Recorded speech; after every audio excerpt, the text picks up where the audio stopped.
vandag sê. Ons het gister nagedink oor die wonder dat God ons as volledige mense gemaak het. Dat ons nie 'n liggaam het en 'n siel het nie.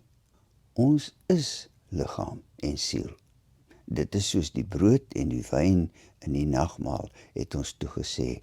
Dit is gewone brood en wyn, maar dit is terselfdertyd die liggaam en bloed van Christus en dis terselfdertyd die heiligste geestelike voedsel. Ons kan liggaam en siel nie van mekaar skei sonder om die mens dood te maak nie.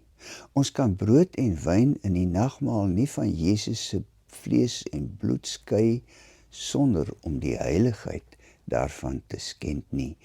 En vandag wil ek sê dat ons onsself nie van die mense om ons kan losmaak sonder om ons menswees in te boet nie. Let daarom mooi op die woordjie ons. Hy kan dalk terwyl ons hierdie gebed bid onopgemerk oor ons tong gly en by ons mond uitglip. So onopgemerk dat ons brein nie eens agterkom dat ons hom gebruik het nie. Dit sal 'n groot fout wees. Want dink so daaroor. Die woordjie ons in die Ons Vader gebed is een van die heel belangrikstes. Hy word immers 7 maal herhaal. Die U waarmee ons na God verwys, kom net 3 keer voor. Ons kan onsself voor die aangesig van God nie van ons medemense losmaak nie. Daarom het Jesus nie vir ons 'n klompie reëls kom gee oor hoe om meer beroemd of suksesvol te wees nie.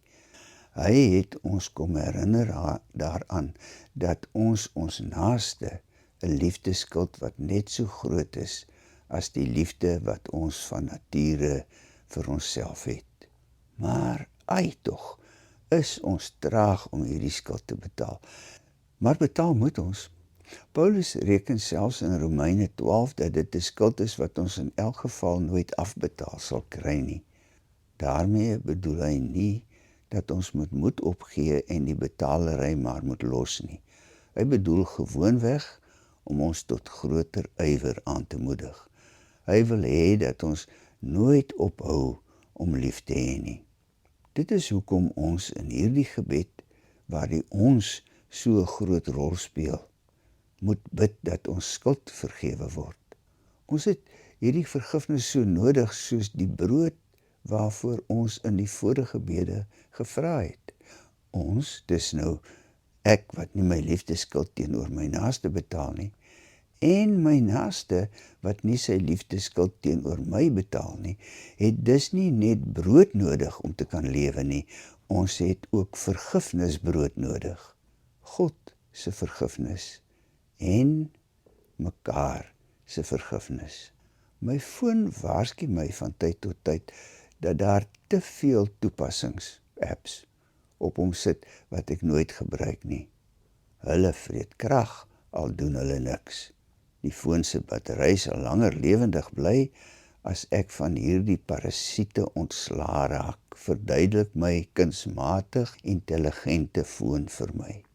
Wanneer die foon my so vermaan, dink ek altyd, dit is soos ons wrokkighede en bitterhede wat ons teen ander koester. Hulle steel stilweg die lewenskrag wat ons so nodig het. Hulle tap ons lewensbattery leeg. Vergewe dus maar ander mense nou dadelik en kry dit uit jou lyf. Dan het jy ook sommer meer energie vir menswees. En kom ons betaal dan ons liefdeskuld. Ons mag tog mos nie in die rooi bly lewe nie. Kom ons bid nou saam. Ons Vader wat in die hemele is, laat U naam geheilig word.